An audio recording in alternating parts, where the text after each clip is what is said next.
I have all the characteristics of a human being. Flesh, blood, skin, hair. But not a single clear, identifiable emotion, except for greed and disgust. Something horrible is happening inside of me, and I don't know why. My nightly bloodlust has overflowed into my days. I feel lethal, on the verge of frenzy.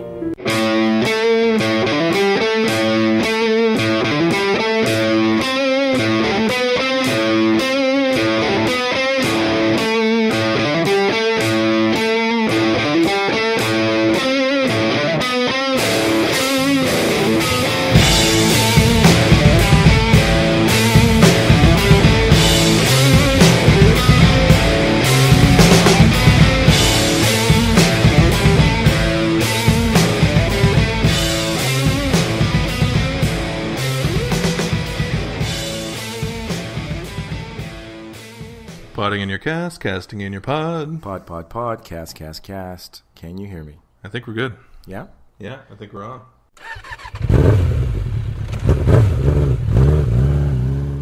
So this is episode 6.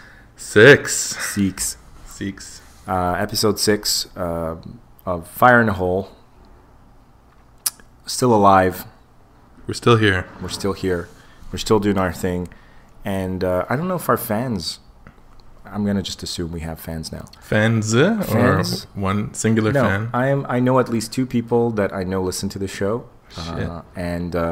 Plural fans. We now have the rights to use plural. I don't know if you guys have noticed, but there's been a couple of changes. A couple of really nice upgrades to Fire in a Hole. We're not getting fancy or anything yet, but... My assistant. Your assistant. Fuck you, man. Sorry, that was a Freudian slip. I was going to say the Minister of Technology and Infrastructure, Richard. Mm-hmm. Your co-host. My co-host. I'll accept co-host. Can I be your co-host? Sure. I'm more comfortable with that. All right. So yeah, we made some purchases, right? Yeah. We did some poking around. We upgraded the equipment a little bit, so you can get the full flavor of our melodious voices. Full flavor. And I hope it's listenable. Yeah. It can't be worse than it used than our first episode or this first couple. Yeah, I remember back in the day, huddling around a MacBook Pro. Lifetime ago. Internal microphone. Remember Apple? Remember Mac? Remember how popular they were? Yeah. Wow. That was a whole era that seems like it was yesterday. So now we both have microphones. We each have microphones. This is correct. Yes. There are in fact 3 microphones. There are 3 microphones at this table right now, and a 4th on the way. Fourth on the way. We'll very shortly be able to have 4 people sitting at this table having a conversation, each with their own mic, in a respectable fashion. I think that's pretty good. Well, for a month-old podcast. Geez, I mean, let's hear it for technology, man. Yeah. Geez, man. I mean, this kind of setup, not even 20 years ago, would have cost us a pretty penny. Yeah. Yeah, it wasn't so bad at all. Yeah. I mean, we scoured eBay. Yes. Dealt with a bunch of Craigslist, Kijiji douchebags. Yahoos. Yeah. You used your gypsy skills. Yes. So to be clear, the gypsy skills, in case there are any gypsies listening, I do not, in fact, have gypsy blood, but actually I could be wrong about that, depending on who you ask in my family. It's true. But gypsy skills... I guess I never even asked you this question clearly. What are gypsy skills according to you? What are these gypsy skills that I have specifically? You're the one who told me that you had the gypsy skills. I told you this? Yeah. For bartering and finding deals and that kind of stuff. Okay. Yeah. All right. So convincing people of things, I suppose. I don't know. Curses? Are you? No, I haven't never tried curses, but while I don't believe in that sort of thing, I don't also dismiss them fully because I've had at least one curse put on me from what I know. Seriously? A legitimate curse, yeah. Really? Yeah. When I was, I think I was about 3 years old, I visited Egypt with my mother, being that my father is Egyptian. And we visited the village where my father's from in the south of Egypt. And I got extremely, extremely sick from drinking water or milk or one of those things. Now, that's not uncommon in that part of the world. Certainly not. With all of those They just don't have the standards, man. They just don't have the standards. But if you asked my aunts, they were convinced that I was actually sick as a result of a curse from someone else. Like somebody didn't like us or liked me, or maybe they were weirded out by the fact that I was a half European. You know, I was like a mix or whatever. Okay. I mean, there was a little bit of that on both sides of my family. You know, nobody outright said anything, but it had to be weird. I mean, come on, 1970. I was born in 78, right? So end of 70s, communist Europe, and then Egypt, whatever the hell was going on at that time. So the curse or the Yes. person casting curses on you Yes. was in Hungary or in Egypt? Would have been in Egypt, Huh. right? So someone in Egypt, An Egyptian curse. an Egyptian curse. And Yeah. you lived to tell the tale. Well, my aunts and the women in my family, who, as I understand, on the Egyptian side, are kind of they kind of run the show. Like the men are the men, and they do their thing, but the women in my family, from what I understand, were pretty prominent. They kind of ran the deal, and they immediately got to work on an anti-curse. But these are not like, you're imagining like an Egyptian village with people in rags and stuff. And no, this was a village, and sure, it was a little primitive, maybe a good 10, 15 years behind the rest of the world. But people wore regular clothes, drove cars, and okay, so there was a camel every once in a while in the road. Right. But these weren't like backwards people at all. These were ostensibly, contemporary people living their regular lives. But that stuff is still very, very much alive in that society. So what was the counter curse? Was it consisted of evil eyes and that kind of stuff? I don't even know. I remember tea leaves. I remember coffee grounds. I'm not even sure how this stuff works, but it's fascinating. It's super fascinating, right? So now this got really dark, but the point is that apparently I was cursed at some point. So I certainly know. No, I wouldn't even do that to someone. Curse someone? Yeah. Isn't that's just... You have to be wronged in some way. Yeah. But I mean, like a family member killed or something. Yeah. Like the guy that did it didn't get the proper time, or didn't, like, he escaped the law, and then you like, may you ever forever, something. Right? Yeah. But even then it's kind of... This is dark. I have no real world experience with curses. No? Like the extent of it is like the movie Big or something similar to that. That's right. Was that it was a curse, a spell. Oh no, it was the Zartaz machine, like the Wish machine. Oh yeah, like an old carnival machine. Old carnival machine, or there was a Stephen King movie as well where the guys just started losing weight. Thinner. Yeah. It was just like rude to an old lady on the street, and then a gypsy. Like, I curse you. A gypsy, I think. Yeah, of course. It's always a gypsy. It's always a gypsy. Yeah. Yeah. Well, what's fascinating about gypsies is that having seen them in their habitat, and now make it sound like tigers and lions, but having seen gypsies in the functioning world in Europe and a little bit everywhere else I've been, I would estimate. I always make this comparison. The misunderstanding, or I should say the idealization of the Roma or the gypsy people in North America is roughly equivalent to the European idealization of Native Americans. Okay. Right? Yeah. So you go to Europe and they're like, yes, the noble Indian. They must still sit on the hills, roll with their feathers, and communing with the animal spirit, dispensing wisdom. Yeah. And the totem spirits, and they have like CDs, right? Like my cousin used to have all these native chant CDs. Oh yeah. And then conversely here, most people's frame of reference is like the Hunchback of Notre Dame or something, right? Where all the gypsies they look like Johnny Depp in that movie, right? Right. Or actually, they look like Johnny Depp in real life, because he's kind of he's got like a gypsy chic. That's kind of his thing, with the fedora and the scarves and the weird rings. It's true. That's how kind of gypsies dress, actually. Okay. Yeah. So, and everyone assumes that they dance around fires and read poems and stuff. Right. But it's obviously not the reality. There's kind of grifters, right? It depends.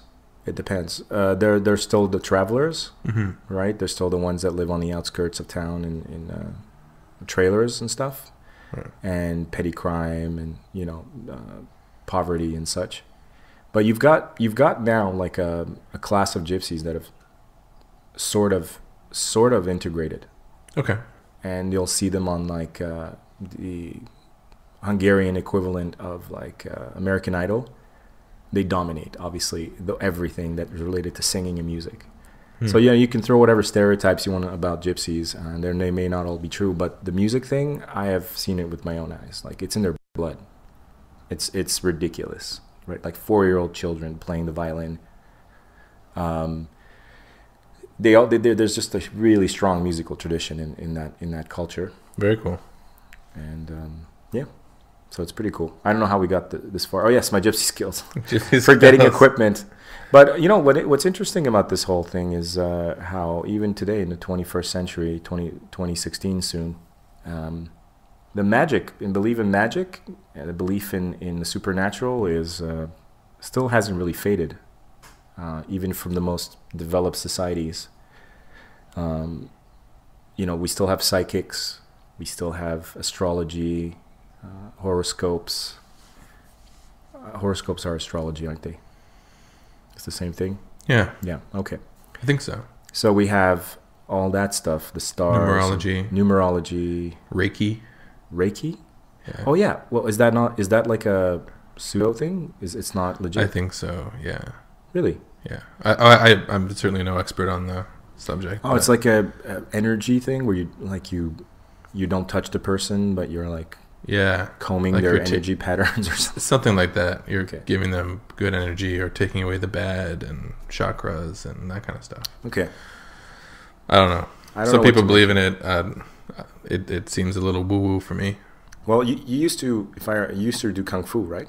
Yeah. So, while kung fu is an actual martial art with physicality, there is a little bit of that in there, isn't there? Some of that. There's some of it. Yeah. In what form does it take? Like, is there actual belief that you can, pull off like super jumps and smash through walls and stuff? No, for the most part, it's like focusing your internal energy, and a lot of that is very similar to, chakras, but it's chi, Right. and it all comes from Tansian, your navel area. And then there's others that are a little bit more woo woo, Okay. like the So like what? What's like the wackiest thing? like dim mak, Oh shit! the death touch. Death touch. Yeah. I studied death touch for a while. Okay. Really? Yeah. So there is an actual dim mak. Yeah. No, there's a real dim mak. Yeah. Wow. I said it dim mak because, of course, Dim mak. what the hell is a dim mak? What the hell's a dim mak? Bloodsport for those of you not who are lacking culture and haven't seen Bloodsport with Van Damme about 8 million times like I have. Yeah. Go out and see that right now. So was that complete bullshit, or was there something to it? I think it was kind of bullshit. I mean, you hear all the stories Right. about the masters who are able to disable people with a single finger and all, but it's Is that a lot of that is malarkey? well, it's the kind of thing that they can't prove in any way. It's all just stories. But Okay. if you say like, okay, well, show me something right now, it's like, oh no, I can't do that. It'll kill you, or it'll paralyze you, or I can't show you something practical right now because it takes 70 years to master, Oh. kind of thing. So Okay. It sounds a lot like those what's his name? James Rhodey, the famous debunker. yeah. Whenever he cornered some of these psychic types, and they always had some sort of story about like, oh, the conditions are not right, or the Saturn is not in its whatever phase, Right. and of course when they have nothing else, then they go for the well, it's because you doubt and your negativity is blocking Yeah, exactly. the energy. You don't believe. But it's astonishing to see just how many people, even I think people like myself and you, who are completely rational, I think, I hope so, aren't completely immune to a little bit of wanting a little bit of magic sometimes. For sure. And this is me as a much younger man. Like I started when I was 13. So 13, okay. So how did you come about it? Just kung fu films? Like what inspired you? my best friend at the time, his dad was a teacher. So Or Sifu, is that what they're called? Sifu, yeah. Mm-hmm. Okay, I'll tell you in a second why I know this, because now I sound really knowledgeable, but there's a rational explanation. Go for it, man. That was the end of the story.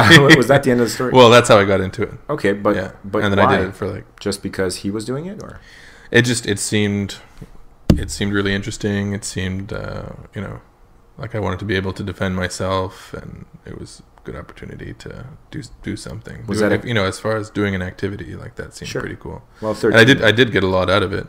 Mm-hmm. I mean, it does a lot for your strength, endurance, balance, all that kind of stuff. But how much actual martial ability it gave me, I'm not sure. Maybe some like more like body awareness, like knowing my limitations a bit more. It boosts your confidence a little bit. You don't have a lot of the ego nonsense about trying to go out and prove yourself and fight. Like you get a chance to kind of get out your aggressions in class, and so for a young pubescent boy, it's a pretty good pursuit. That makes sense. Yeah, it's good. It's good for the body. It's good for the mind. It's good for the ego, I would say. Okay. Yeah. So you know what my next question is going to be? What's that? Did you ever kick any ass? No, not really. Not really? That's not a solid no. I got into a couple of scuffles here and there, but nothing major. I didn't break anyone's arms or. But did it actually come in handy? I think it did. Yeah, it did. Like you knew how to position yourself? Knew how to position myself. I'd taken a punch before. Like I wasn't like as nervous as maybe some other people might be. Right. So I was comfortable in that position. Yeah. The little martial arts that I've studied, that's often one of the things that it unblocks, maybe if you have a good teacher. Mm-hmm. Is you start to look at these flight or flight response scenarios, and then you learn a lot about yourself, even if you never get into a fight again. Yeah. You learn a lot about yourself in the. For sure, and I more than it helped me in fights, I think it helped me to avoid fights. Right. Because I didn't just get into fights for no reason. Right. Because of some stupid ego thing. I didn't have anything to prove. Okay. Because I did all my proving in class. You mean like study-wise? Like physical proving, like as a young man, oftentimes like you don't know what you can do. You feel like you need to prove yourself in some way. Yeah, absolutely. And that's a reason why I think a lot of young men get into fights that are completely useless. There's no point whatsoever. Well, you're also horny as shit. Well, there's a lot of things going on. A lot of hormonal fluctuations. That's for sure. You're horny. Your body's changing. You're basically you go through a little insanity period, right? One study I read was that that's recent, is that your brain actually the white matter. So not the gray matter, but the white matter stabilizes at that age. Okay. And it's the absolute worst time in your life from a danger perspective, because you are at your lowest, you are at your highest in terms of curiosity and daring and gusto, right? Like you've got guts, you've got curiosity, insatiable hunger for new information, but your judgment centers in your brain are piss poor, like they're not shaped at all. So it's the absolute worst scenario, right? Your judgment ability is, and then we get Russian car surfing, and we get Jackass, and we get all the Darwin Awards stuff we see on YouTube with people lighting themselves on fire. Yeah, I think it's natural for people to want to test their limits, and that's kind of the time to do it. Right. Apparently toxoplasmosis is a huge thing too. Remind me? Toxoplasmosis. Toxoplasmosis. You would have seen it in Train Spotting. Remember Train Spotting? Yes. And there was the character who never did drugs. Okay. And then he started doing. Oh no! He broke up with his girlfriend and got her a cat. Right. And then started doing drugs, and the girl wouldn't take him back, and the cat was just shitting all over the apartment. Oh, right. And you get toxoplasmosis from cat shit. And he ends up, I think, dying from that in the movie. Right. But that's a thing. It's like I don't remember if it's like a fungus or it's a something that you get from cat shit. Honey, when I get home, we're bringing the cat to the SPCA. Sorry, there's sorry, Misfit. there's a huge part of the population that has this in the brain.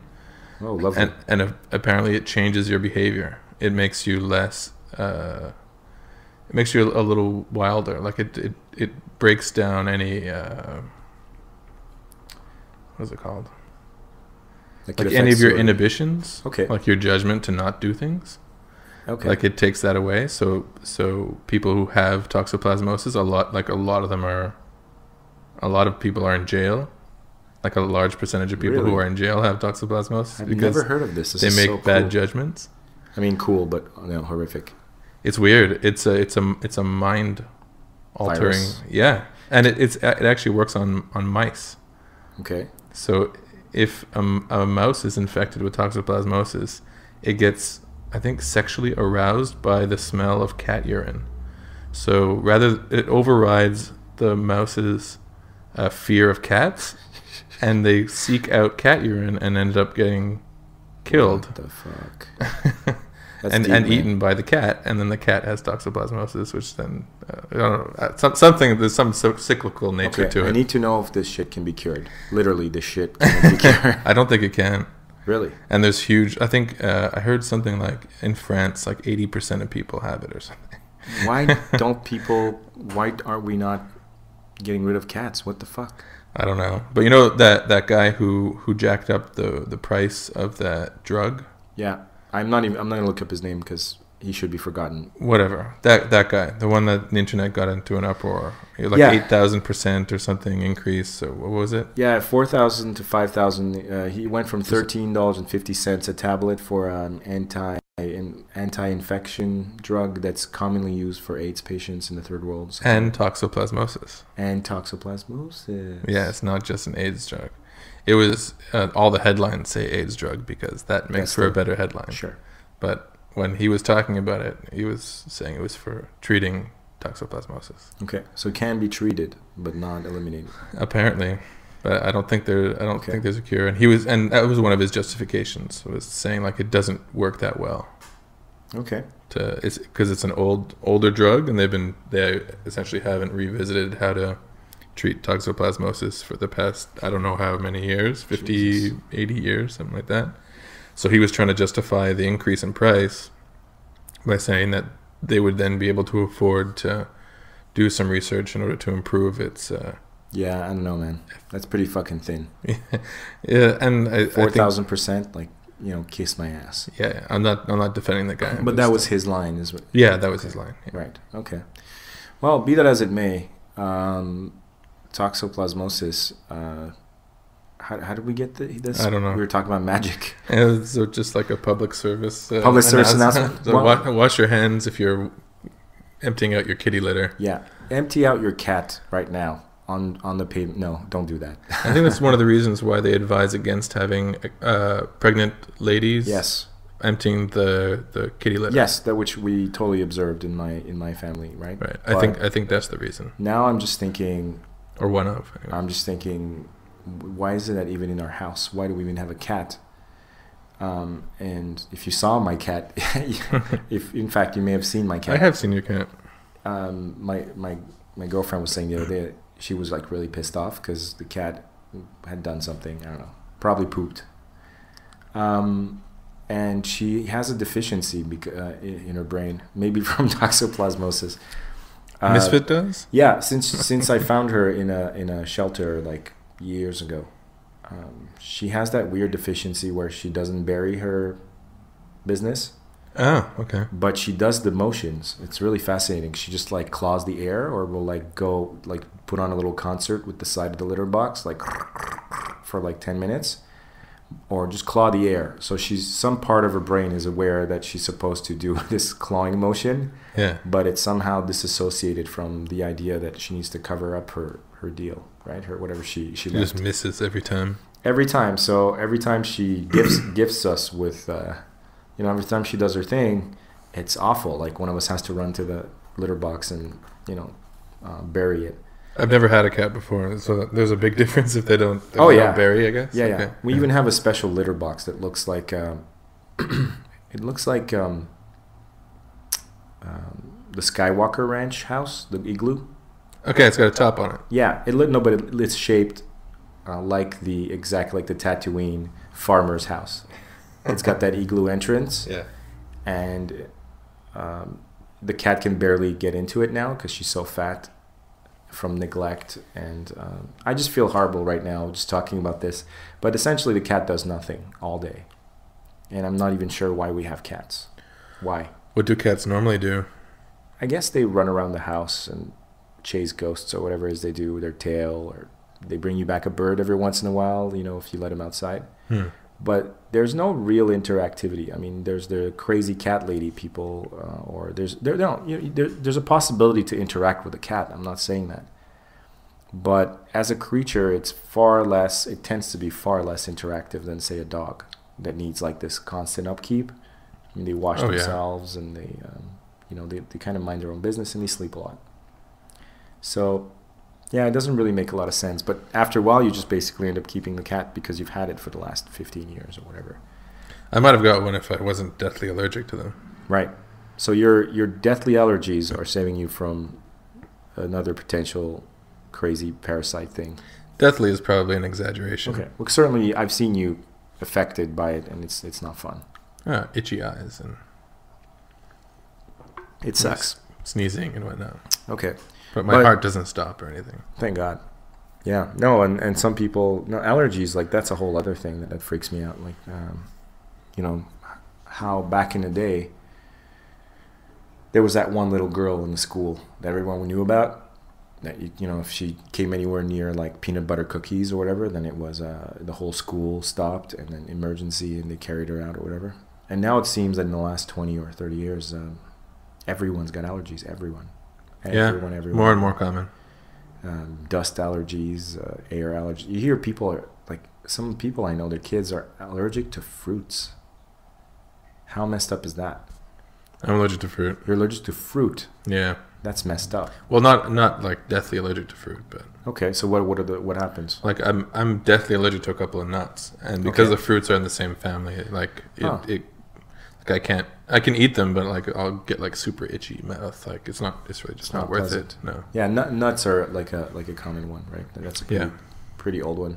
Mm-hmm. Anyway, so this was all about my whole point of this was to essentially talk about this idea of magic, right? Of wanting to believe in things that are improbable, even if they are been proven by science not to be, or I don't know if it's still the supernatural that we want, some part of our brains wants to believe in, or magic, or the improbable, or if it's maybe now films, right? Like I've often told you about this theory that I'm sure more brilliant people have developed it in more detail, but it's been bouncing around in my head for some time now because I largely grew up on films, as most of us did in our generation.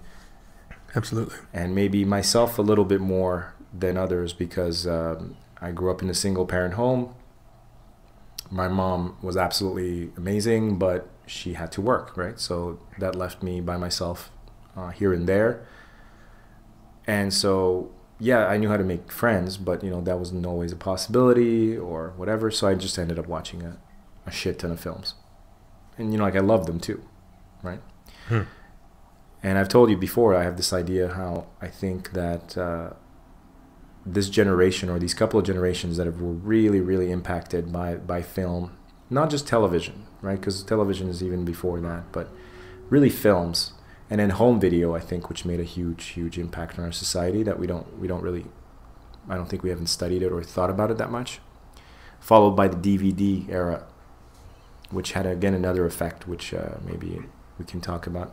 But it seems as though it's had sort of this blanket effect on people in North America or whoever the movie watching people, that now our belief in the supernatural and the improbable and a little bit of that magic may come from us desiring the narrative of films or trying to live our lives a little bit according to these narratives that we see. So religion is no longer there to provide us with that narrative, right?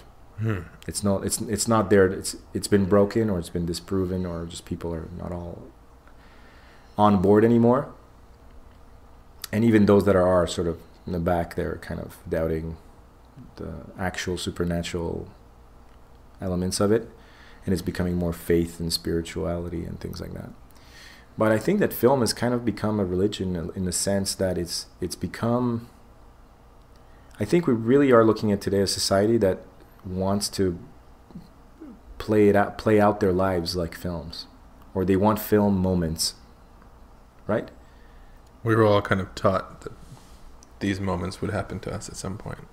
Yeah, I mean, maybe not even on purpose, but after seeing X amount of movies about the little guy from the small town that goes into the big city, you know, that was the 80s, right? Right. The common man, always the common man. Mm-hmm. It was either a common man sad story, where like the realities of the working class and dealing with that and family drama, or it was the quintessential fantasy of the, you know, big. You mentioned big before. Right. That was it, right? Being transformed into an adult and going into the big city, and then making lots of money and becoming a sensation, right? Mm-hmm. Secret of My Success, like even Wall Street, that was like a dark film, but was again about a guy from a small town going into the big city, making the big bucks, and then the evil corruption setting in, and it was a cautionary tale, right? Mm-hmm.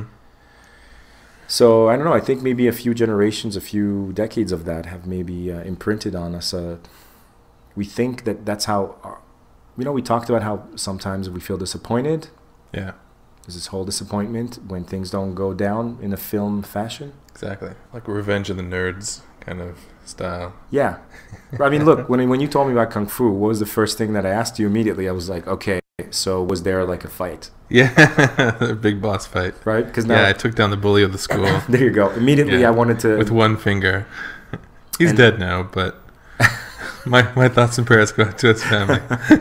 And then you got to take the cute girl to the prom. Or whatever, that's it. Right? Well, he shouldn't have taken my lunch money. Again. You know? Yeah. Brought it on himself. So I don't know. Do you think there's something to this theory? Do you think there's something to this idea that we're kind of trying to live movie lives? Yeah, I think so. I think people are just trying to assign some kind of meaning to their lives in general. So if movie storylines and archetypes can provide some kind of template for that, then I think it's a pretty good fit. Yeah. You know? Yeah, and I think maybe social media has even exacerbated that need, right? Because now you have more control over your image than ever. Yeah. Because there's this public image that you have online. Mm-hmm. And then this goes back to our conversations about people who seem to be extremely good at curating their content. Yeah. And their PR message. Yeah. When it's travel season, they've got all the travel pictures locked in. Yeah. When it's winter season, they've got all the ski, snowboard pictures, Coco with the turtleneck pictures in there. Uh-huh. The highlight reel. The highlight reel, yeah. Yeah. And I remember before even social media, there were guys and girls like this. You'd go to house parties, right? Because house parties were a thing in my day. You know, now I guess maybe they happen, but people like are on their phones and shit, or end up on YouTube showing each other funny videos in the kitchen. Like this is a thing now at parties. But in my day, it was house parties, and then people would sometimes these people that would break out their photo albums, and then sit there and show people their photo albums. And so there was already a little bit of that. Uh-huh. Oh, yeah, that was a thing. Like, this is our trip to Malaysia, and look how much fun we had. People who would, force all their friends to watch slideshow presentations of, their trip. Or a wedding. Yeah. Right? It was a little bit before my time, but... The slideshow is definitely. The slideshow. But slideshow, like the slide projector, the carousel. The carousel. No, we were the disposable camera generation, right? Like where we could Polaroids. Get things developed within moments, and that was the big breakthrough of its time. But yeah, you'd have people who, speaking of fantasies, like what are weddings if not a complete fabrication and an obsession for people to play out this Disney fantasy thing. It's true. Right? Yeah. Of course, I'm not talking about Joey and Rebecca who decide to have a quick getaway and, swear at the city hall and they're really in love and they did it for fun, or go to Vegas. But there's a whole delusional rom-com thing to weddings, isn't there? Yeah, I was reading something recently where somebody was saying, like, in order to have a wedding, you don't have to wear like the Disney princess dress. And I realized, like, yeah, like almost every wedding I've ever been to, it's like the strapless Disney princess dress. Till as old as time. Yeah. So yeah, absolutely. It's complete horseshit. It's something that I think a lot of people dream, particularly ladies, dream about when they're young. One day my handsome prince and all that. It's drilled into women, right? I think so. By their own moms often. Yeah, like you're my possibly. little princess, right? If you're at all pretty as a girl, you get the whole princess stuff. In fact, I was talking to a lady today who was complaining that she's trying to get a Halloween costume for her daughter, who's like 3, and it's all these princess pseudo beginning to be whorish costumes. Yeah, they get them started on the short skirts pretty young. Yeah, sexy cat, sexy this, sexy other thing. Yeah, everything's sexy. Yeah, and like even sexy the adults, nurse, sexy nun, sexy frog. But I told her, like, even in the adult level, like if you go into the costume shops right now, it's the same bullshit. Like you look at on the left, it's fireman and policeman and whatever man. Yeah. And then you turn around and it's the cropped, sexy slit skirt version. It's basically the prostitute version or the stripper version of that same outfit. Yeah, those costumes sell pretty well. And that it itself is a whole amazing topic. Like just how inappropriate those fucking things are, and there's no one curating that stuff. Yeah. And in 2016, 2015, 2018, 2020, I guarantee you will still be able to walk into your standard pop-up costume shop and find a drunk Mexican costume, like all in one. Yeah. You've seen those? Yeah. And they're in the drugstore next to like Transformers and Spider-Man. There'll be a drunk, not just Mexican. It's a Mexican outfit with a poncho and a sombrero and a mustache, of course. And this sort of harness to hold 2 fake tequila bottles.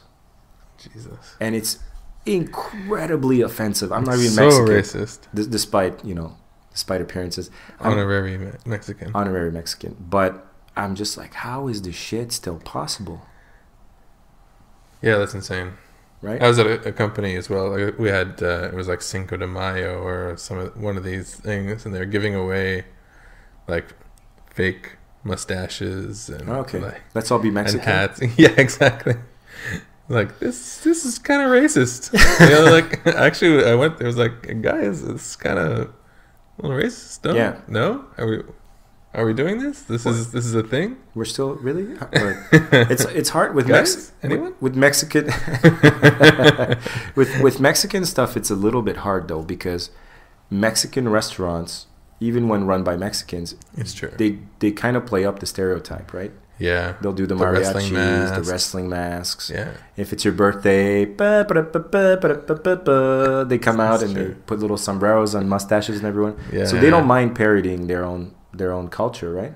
So I guess maybe that's where these costumes come from. But like the tequila bottles is kind of where I'm like, hello, hang on a second.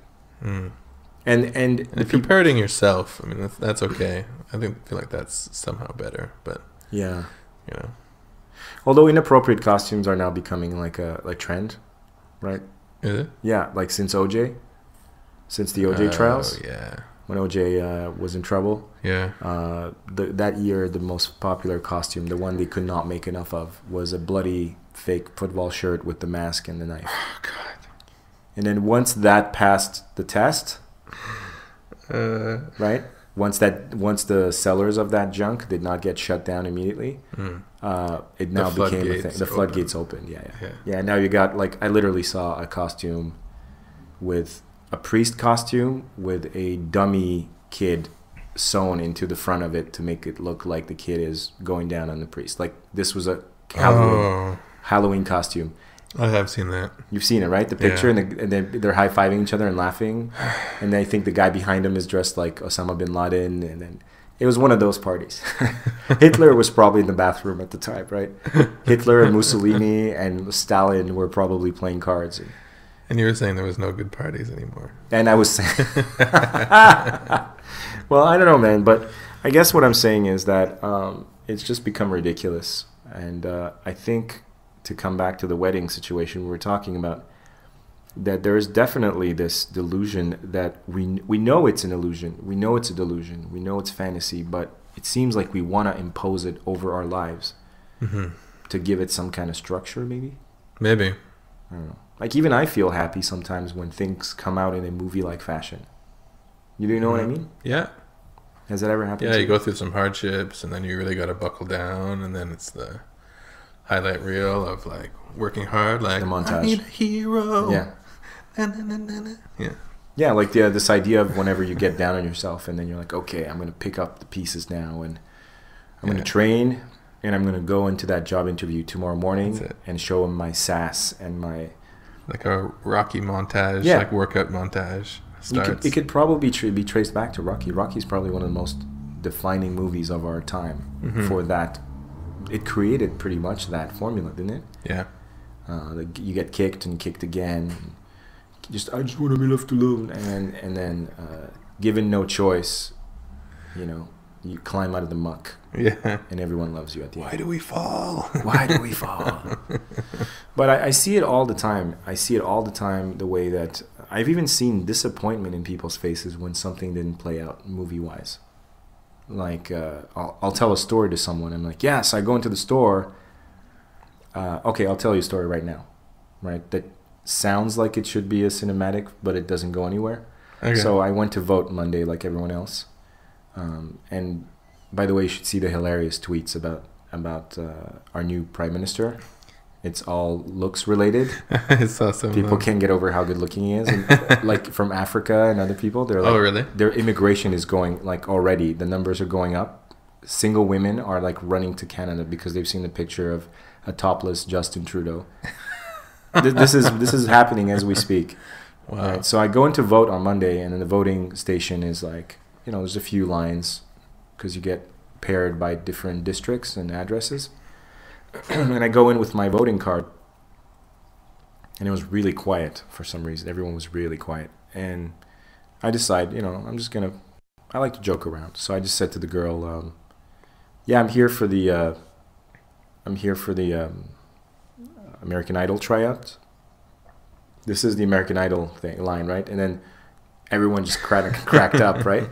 But I got in trouble because all the people waiting to vote like had a chuckle and had a good laugh, but all the people behind the voting stations got like really upset because there's like a ceremony, there's like a solemnness to voting, like they have to keep an eye on the procedure and please return the ballot to me with the exact fold that I gave it to you in. And there's a little bit of this like analness to the whole thing. I'm guessing it comes with the fact that it's so important. And I don't even mind that it's there. But they were kind of giving me stinky looks after like... How would that prevent them from doing their job though, at all? Well, like just I was causing a disruption, and then it should be kind of a library thing where everyone just calms down and stays really quiet. And they'll kick your ass out if you start like talking loud, or are you on your phone or you're being a disruption. They'll kick your ass out of a voting booth. Like you can. How does that prevent you from being able to check a box next to someone's name? I have no idea. I just think it's part of the game. Like it's just like, why can't we talk in the library? Okay, that makes sense. Here, I think they've just decided that it's kind of a serious thing, and so you shouldn't be like chatting and laughing with your friends while waiting to vote. Weird. Right. At least where I was, maybe other places there's a gymnasium and people are fucking around. But I've heard stories of just people trying to act up in line because they weren't happy about the political choices, or they wanted everyone to know what they were doing, and they were just like, they were bounced. That you can't do. I mean, you can't influence other people's vote. Right. I don't think. You can't be like... Even if you're from outside the country, right? Like we saw in John Oliver. Yeah, especially. I love you, John Oliver. I just want you to know that. Yeah. John Oliver's the best. That was a great clip. It was great. What was it? He was like, he knows that there's technically a law prohibiting him from telling people not to vote for Stephen Harper, but he's like, here's the fine. And he's just throwing the cash at the camera, and he's like, come and get me. It's $5,000 or 6 months in jail or both. Right. For people who don't reside in Canada, are not allowed to give their opinion or to try to sway people to vote one way or the other. Right. It's very strange. Yeah. I mean, this is, dude, there's still laws about not crossing the street with geese on certain days, right? Like that haven't been abolished, that left over from the old I days. think someplace in the States I heard it was like illegal to gamble by putting squirrels in your pants or something. Yeah. Well, it should be. Like, okay. I mean, poor squirrel. I can't imagine a situation that would necessitate that kind of It law. has to have every single rule that I see that is a bit weird. You know that something went down. Yeah. When Definitely. You know when it's specific. Yeah. Like, please Get that squirrel out of your pants. Please do not eat. Like, if you see that, like on a can of beer, you know, like, please do not eat the can. You have a little chuckle, but then you stop and you're like, somebody fucking tried to eat a can. Somebody ate a can, and there was a lawsuit, and they lost. Yeah, or it was really bad close. PR. They almost died, and now they need to put this thing. They have to just spend the money to put "please don't eat the can" on the fucking thing. Like on fucking Sharpies, it says like "please do not swallow cap." Please do not swallow cap. Yeah, That's super specific. Again, that went down, right? Totally. I think it was what's his name?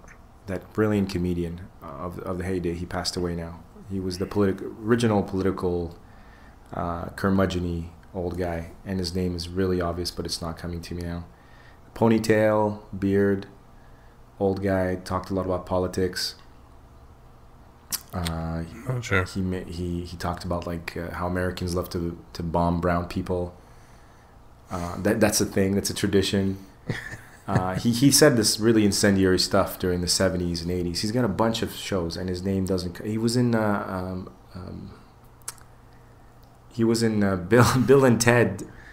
Oh yeah, Rufus. Yeah. What's his name? I don't know. Why is his name not coming to me? It's so obvious. I can look it up. I feel like such an idiot right now. It's so obvious, and it's not occurring to me.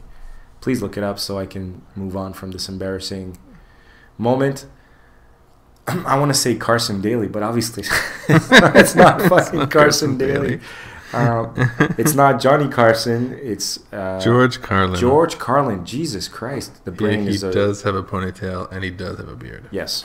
So George Carlin did this. Confirmed by Google. Thank you, Google. Thank you, Google, for helping my beleaguered brain.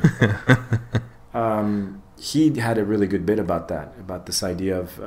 He was always ranting about the fact that we're, as a society, allowing the stupid to survive more and more by putting fail-safes everywhere, and that we think that that's being humane and that's being, progressive and utopian, but that in fact we were sending our whole species into the toilet by not blocking. We should just remove all of these things that kill dumb people is the joke, and just let like evolution take its course. Yeah, he's like, take the warnings off toys. That's step one. Take off. If the kid is too stupid to not swallow the fucking plastic bag, then it's really sad, but we don't need you. For the good of the species. For the good of the species, we need to take off. Like, do you need that sign on the electric fence when it's like zzz, it's like resonating in your face? You can see the electricity crackling on the fucking top of the fence. Do you really need that yellow triangle there with the lightning bolt to tell you that it's a bad idea to maybe climb this fucking thing? And you laugh, but some part of you is like, yeah.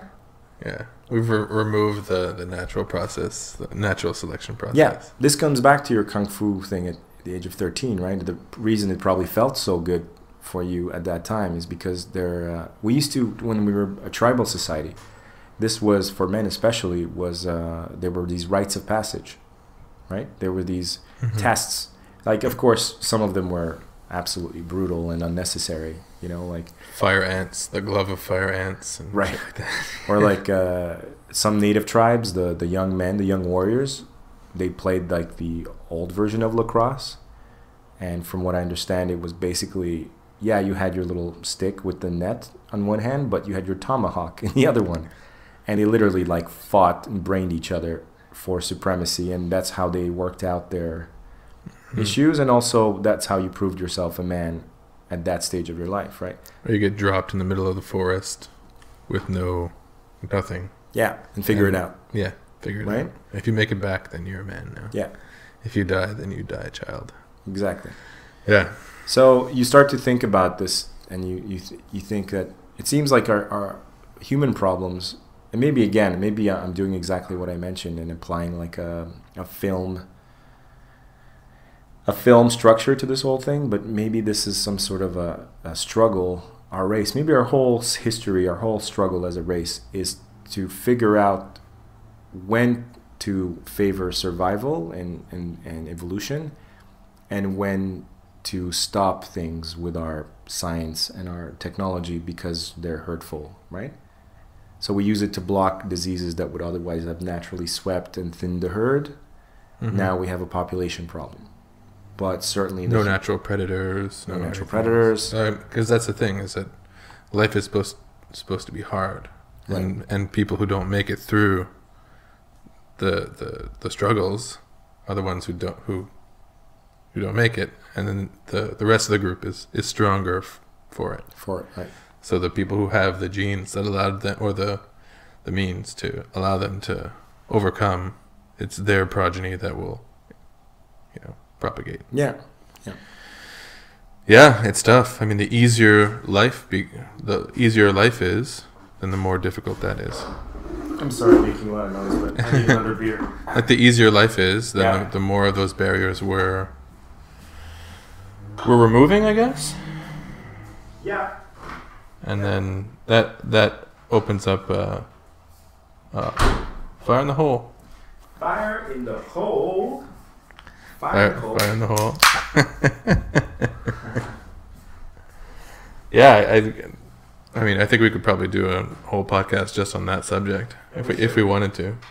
Is what kind of things happen to a society once all the difficult stuff gets removed? Well, there's a definite impulse. There's a definite impulse on I think almost anyone's side when that discussion comes up, to get a little racial purity about it and be like, yeah, we're saving the dumb and the weak, and that's no good for us, and we should definitely as a race become. But then that very quickly slips into a dark place, that conversation. Oh yeah, right? Yeah, for sure. And it's also been the justification of some of the atrocities in our history, right? Sure. People who've taken that conversation too far. Mm-hmm. The reason that stops me aside from the fact that I'm not insane, to go down that path, is that I'm fairly certain that I would not make the cut if we kept the creme de la creme. I'm fairly certain I'm not one of the genetically supreme that would be chosen to, propagate the future, right? I'm not sure there are many of us left that are part of that elite. You see one every once in a while on the street. You see a guy that's like 6'7", perfectly proportioned. By what he's wearing, you can tell he's probably an athlete. But then you talk to him, you find out he's an engineer. And It seems like there's next to nothing wrong with him genetically. I don't know if the bar's that high. I mean, Do you have to be perfect in order to be able to make it through? Like, again, we're a pretty adaptable species. I'm doing movie stuff again. Yeah, but I've definitely walked by somebody on the street and said, you wouldn't have made the cut. What's the area you live in, man? Oh God, that was wrong. But no, it's true. Sometimes you see some people and you're like, Jesus, okay, you got the short end of the stick. Yeah, like if we were hunters and gatherers and whatnot. Yeah. And in a less sophisticated time, it's completely feasible and understandable why anyone with a half a brain would have felt that it was their right to take or to dominate someone like that. That was not, just in a pure animalistic, Right. level. I look at my children and the way they behave. The younger one is always trying to supplant the older one. The older one wants his supremacy as the bigger one, but at the same time, the little one's got more gusto. Mm-hmm. So the little guy ends up dominating the bigger guy sometimes. Right. It's super fascinating. Just how little brothers adapt to older brothers. Right. They have to be different. They got to be, okay, you're bigger, but I'm faster, and Right. spunkier. Yeah, and I wonder how much of that is actually conscious, and how much of it is just pure animal instinct and behavior. Apparently that's a thing, like just differentiation between kids. Like every I think it was Gadsad on the Rogan that was talking about this. Mm-hmm. I could be mistaken about that though. Whereas each child, in order to get maximum attention from their parents, differentiates themselves from the other, like from their brothers and sisters. So the firstborn has the easiest time because they can kind of choose the position that they want to be in, but then second, third, fourth, they all have to kind of find their differentiator in order to be like the something one, you know, to not like, be the exact same as the last one. right. So like I'm the smart one, I'm the sporty one, I'm the, you know, choose your Spice Girl, and essentially, Wow. yeah, like that. Yeah. That quickly went from fascinating science to to my chair creaking. Okay. Another thing about removing, I was thinking about the other day about removing like the difficulties and making life so easy, is men and women not needing each other anymore, or how the changes in, you know, traditionally male roles as they each become sort of more independent and less traditionally female or less traditionally male, like kind of more androgynous in a lot of ways. So you feel that this is leading to that? Is to this I think we were already like kind of feeling part of it, Mm-hmm. like a shift in the role of the sexes and stuff too, because, you know, like a woman doesn't need a man to defend her from bears anymore. Because there's no Or bears. like because there's no bears. Like, you know, like there's no like cougars going down the street. There and are, stuff. but they're not the Different original type of cougar. they're Yeah. not the original cougars. We love Yeah. you, cougars. And you know, a man doesn't need a woman to be at home after he gets back from hunting in order to cook for him or clean or whatever. Yeah. You know, these traditional roles are kind of going away. And Yeah, that- it's all being flipped on its head. You're right. Yeah, but that just because everything is kind of easy now. We don't really need to team up that. We don't need to. People still choose to. Okay, so here's an interesting thing that I want to propose. So we talked about how humans are trying to imitate film, right? And trying to imitate movies and trying to imitate TV. I also think that the obviously like the converse is happening as well, right? But that's a little bit more of a natural process. Films and TV have always been a bit of a reflection, if not necessarily of what was going on in our time, then certainly what we were thinking about, our fantasies, our fears, our concerns, our hopes, in the way that history books have been responsible for recording our history and facts and dates. I feel like films have inadvertently, and sometimes purposefully, recorded our feelings and our musings, right? And our fears. Mm-hmm. And to respond to what you're saying, this lack of what you said, we have no natural predators, right? Mm. It feels like a lot of the programs now that we watch, a lot of the things that are exciting are kind of visceral in that sense. They're bringing back that old school survival idea. Peril. Yeah. Peril. Putting people back into peril. Yeah. Because we have like a deficiency, like we're feeling the burn of not having been really threatened in a really long time as a species. Mm-hmm. It's safe but monotonous. Right. And roller coasters are not enough anymore, and video games are not enough for. So, like, what are the top shows, right? Like one of your favorite shows, right? Walking Dead. The Walking Dead, yeah. I know that originally Romero, who was the zombie originator, George Romero. Yeah. If I remember correctly, and you may correct me on this because you are the foremost zombie expert in my life. Oh, I don't know about that. You are the zombie man, as far as I know.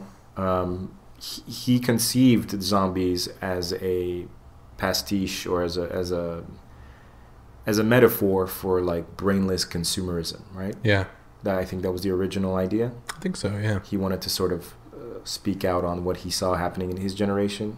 Mm-hmm. But now they've kind of transformed, haven't they? I think so, yeah. So what are they now, like that ephemeral or that like fantasy predator that not we wish we had, but clearly it's excited some human animal thing in us, right? This idea of being hunted or having some sort of zombie apocalypse. This overwhelming threat. I mean, if you have a predator, it's like one cougar in the forest, as opposed to like the entire world, billions of people have been transformed into predators, and you're outnumbered like Why is that 1,000,000 to 1. Why does like, that excite people? I don't know. It's just the ultimate hopelessness of it, I suppose. But then Or, also, just like insurmountable odds and what that does to the human spirit, like how people behave in those conditions. Because if you consider that, like, there's billions of zombies on the planet, like, there's no escape. Like, there's no happy ending possible. Maybe I think that's possibly one of the big appeals. you think it appeals to people that there's no possible happy ending? As a story, just as a change in the narrative of some of the stories that we're used to seeing, as it was always kind of, though the happy ending was a staple of that, right? Okay. Like there was always a way for it to turn out okay, and usually did. But I think in recent years, people have favored more of like the grim outcome, or at least like a shift from that as being Even perhaps Superman more realistic. Superman is sad now, right? Yeah, Superman, the Man of Steel, is like dark, a lot darker. Like our storylines in general, and maybe you can comment on this more than I can. Is overall, I think films have taken a much darker turn in the last, say, decade. Yeah, it's definitely a trend. Yeah. And I don't know what it is. I mean, that's interesting. I never heard that somebody proposed that the apocalypse, like the end of the world scenario, might appeal to people, or because it flies in the face of 20, 30, 40 years of TV and television giving you like the sugary Pleasantville bullshit, and they ended up happily ever after.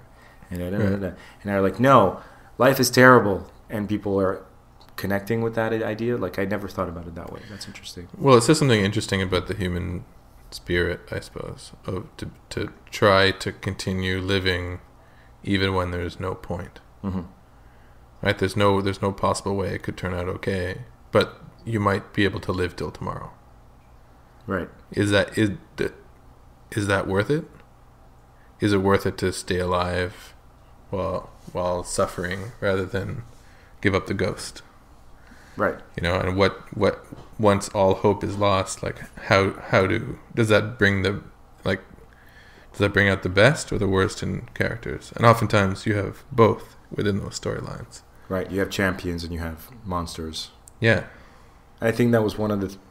I stopped watching Walking Dead after a while because the hopelessness of it was precisely what started to get to me a little bit. Where I knew that... It was like watching Sopranos and Game of Thrones, where I just got the sense that I'm just waiting to see people die eventually. Yeah. Right? The characters that you like. Yeah, and even those that I don't like, but then that won't really give... But even that won't be pleasant. Like Andrea... the most hated character possibly on that show. Yeah.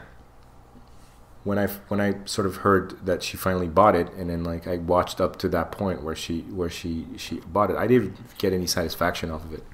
No. Because the damage had been done already. I'd had to endure her for the last, 4 seasons or whatever it was. Right. But if in fact this is true, that it doesn't, the hopelessness of it has some sort of strange appeal to us, it seems like it's also awakening something in people. I look at the popularity of zombie culture, and especially zombie geekery. And you'll go on something like Pinterest or on any sort of website now, and you can find these survival guides. Right, written straight faced, right?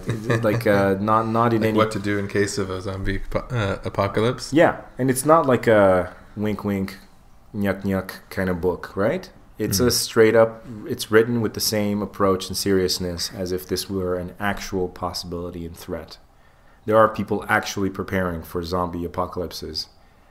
There's if you prepare for a zombie apocalypse, you're going to be pretty much prepared for just apocalypses in general, right? And if an apocalypse does happen, a lot of those things would probably come in handy. Right. And the people who are going to be out on the street riding and whatever, they may as well be The Walking Dead. Would they? Well, they'd probably, kill you and your kids for a bottle of water. Maybe. I mean, and certainly, at that point, if we degrade to, well, there's that famous that point. line about like we're all just a couple of meals away from murdering each other or something like that, which I certainly believe in, and it's a terrifying prospect. But maybe that's what TV and movies are trying to prepare us for. You think so? I don't know. I mean, I think that the argument could be made. It could definitely, and that could be why it appeals to people so much. Is because in the back of their mind they know that the party's going to end at some point. Right. And maybe it's not going to be zombies, but it's going to be something, and it's probably going to be closer to The Walking Dead than it is to your day-to-day life right now. You actually believe that something like that's coming, like the big hurt, the big collapse? I wouldn't discount it entirely. Yeah. I mean, we're already starting to see kind of resource wars. Yeah, but hasn't that always been the case? Not to this degree. Okay. Well, I mean, right now it's oil. Yeah. But it won't be long before it's water. Yeah, the water thing is definitely that's one I'm with you on that one, right? Yeah. The water thing is definitely something that I see as becoming a problem. All I've seen is a bunch of low foreheads who think they can change the world with dreams and talk. It's too late for that. If you're not ready to act, give me a break and shut up.